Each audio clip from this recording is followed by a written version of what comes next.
গল্পকথায় আজ আমি বলছি অচিন্ত্যকুমার সেনগুপ্তের কবিতা পূর্ব পশ্চিম।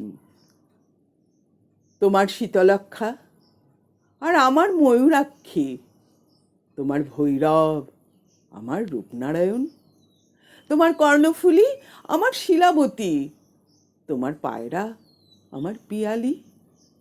এক জল, এক ঢেউ, এক ধারা, একই শীতল অতল অবগাহন, শুভদায়িনী শান্তি। তোমার আকাশের রোদ আমার চোখের উঠানে এসে পড়ে, আমার ভাবনার বাতাস তোমার ভাবনার বাগানে ফুল ফোটায়। তোমার নারকেল সুপারি অশোক শিমুল, আমার তাল খেজুর শালমহুয়া। এক ছায়া, এক মায়া, একই মুকুল মঞ্জুরি। তোমার ভাটিয়াল আমার গম্ভীরা, তোমার সারিজারি আমার বাউল। এক সুর, এক টান, একই আকুলের আকুতি।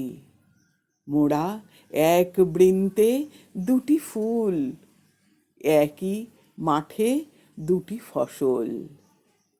আমাদের খাঁচার ভেতর একই অচিন পাখির আনাগোনা।